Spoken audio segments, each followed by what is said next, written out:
Hello, Lacey Township School District families. This is Vanessa Clark, Superintendent of the Lacey Township School District. I hope you are well. As the opening of school approaches, we have been working hard on a plan to reopen our schools.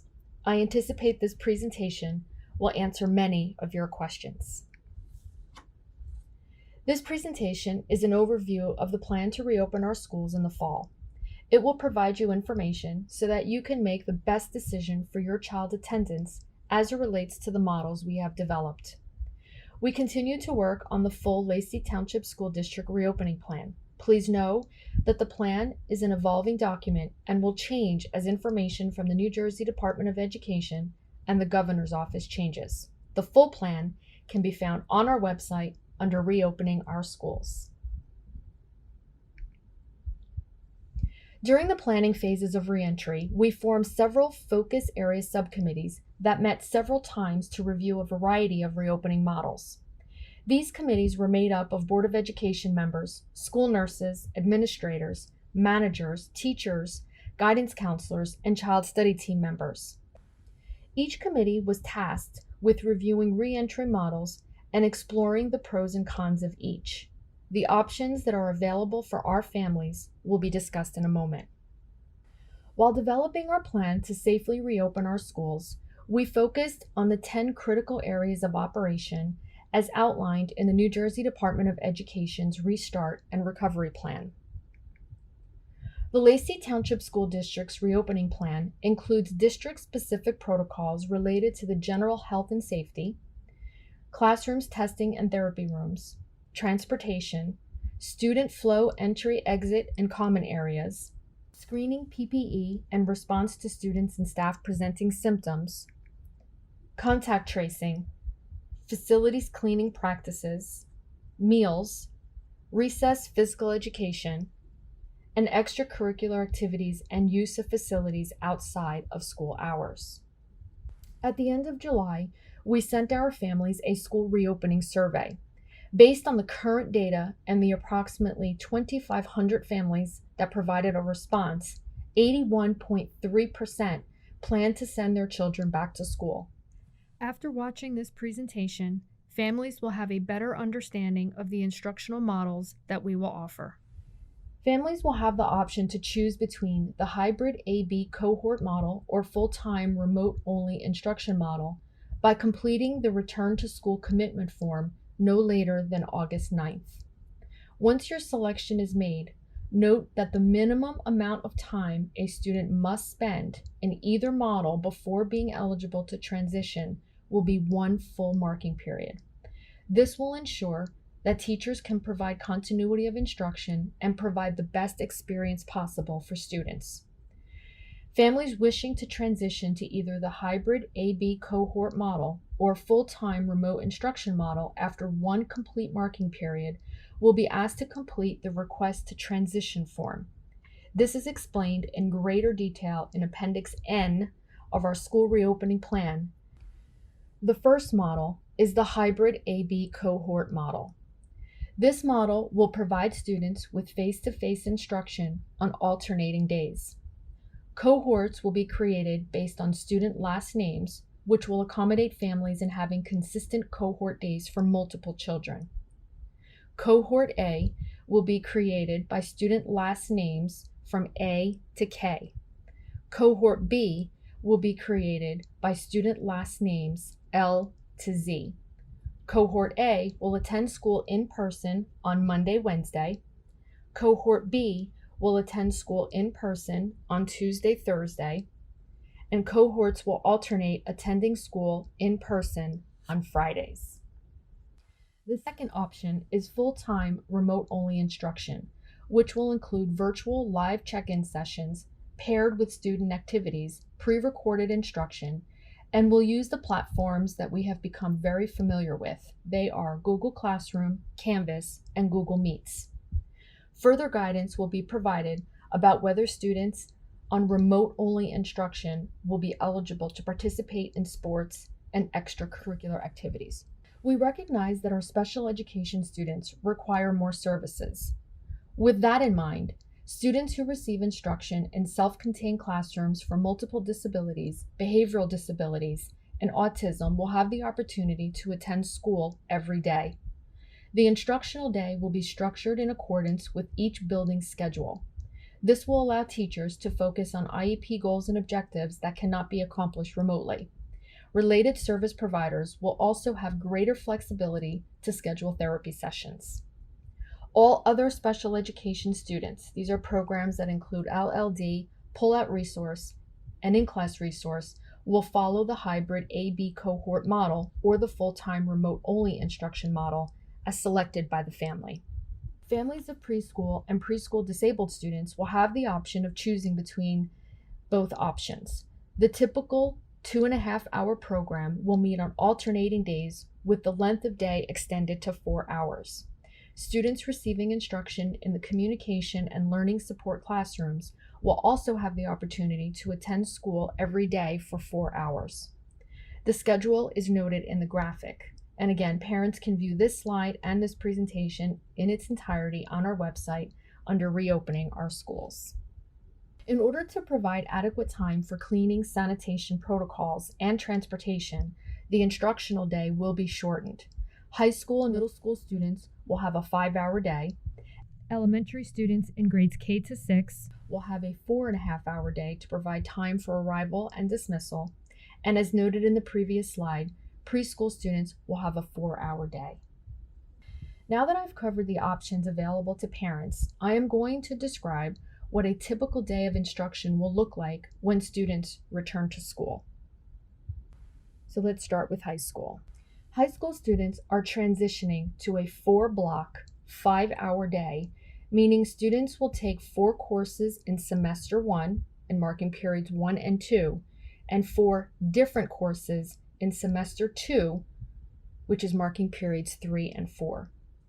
As you can see in the daily schedule, all students, regardless of whether they are in school on A day, at home on B day, or at home on full-time remote instruction, will be required to participate in instruction every day with his or her teacher at specific times of the block. This structure will apply to each block throughout the day.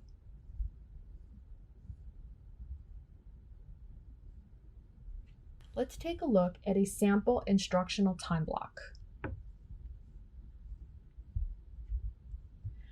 For the first 20 minutes of the 75-minute block, all students will participate in the lesson. In-person students will be in class, and remote students will log in using Google Meet. This is where attendance will be taken, lesson goal setting will be done, and all students will participate in other activities such as rapport building. The point is, this is an opportunity for all students to participate in the lesson, whether they're in class or remote. For the next 40 minutes of the block, students in class receive live instruction with their teachers, while remote students participate in a variety of options that might include pre-recorded instructional videos and activities in the Canvas learning platform. Finally, for the last 15 minutes of class, where lesson closure typically takes place, students in class will participate in an interactive lesson summary and closure with the teacher. Remote students might log back into Google Meet again, or perhaps participate in a discussion board with the entire class, or complete a summary activity in Canvas. This, of course, will be at the discretion of the teacher designing the lesson, but remember, I am outlining a sample instructional block to provide parents with an idea of what a typical lesson would look like. As you can see, we have developed an instructional model that will engage all students, whether they are sitting in class or at home learning remotely. The middle school daily schedule and sample instructional time blocks look very similar to the high school. The primary difference is that middle school students will not use Canvas, but rather Google Classroom to log in for pre-recorded lesson or activities. The instructional blocks at Mill Pond look similar to those at the high school and middle school, but the difference is that there will be more flexibility for students to log into Google Meets to account for expectations that are more age appropriate. This is an example of what a typical ELA and math block of instruction might look like.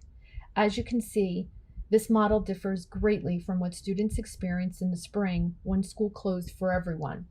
Again, and it's worth repeating, we have developed a model that will engage all students, whether they are sitting in class or at home learning remotely. And finally, while the most flexibility will exist at the elementary level, students who are learning remotely will have greater opportunities to interact with their teachers and classmates during Google Meet sessions. When that is not possible, students will watch lessons recorded by their teachers.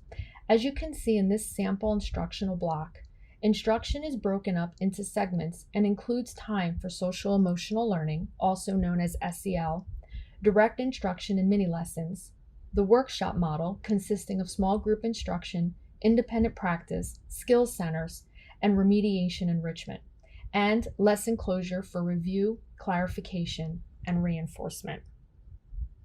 All of these student schedules and sample instructional time blocks will be available for viewing in this presentation and the school reopening plan. Both will be posted on our website under Reopening Our Schools. Health and safety is naturally a big part of the plan to safely reopen our schools.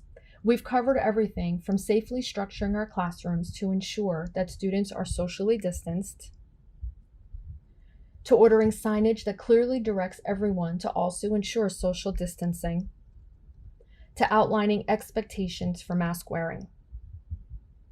I will cover some of the most important points in the next few slides. Since it will be critical to minimize the risk of spreading COVID-19, the Lacey Township School District will promote behaviors that reduce spread, such as social distancing, frequent hand washing, and the use of face coverings. Staff will be required to complete a health screening form prior to arriving in the building. All staff members will be required to wear face coverings for the entire school day. All staff members will be provided with one face shield and one washable face covering. Exceptions will be when teachers can maintain proper social distancing and are not directly communicating or in contact with other staff and students. Staff must wear face coverings while entering and exiting the building at all times while in the school building when social distancing is not possible.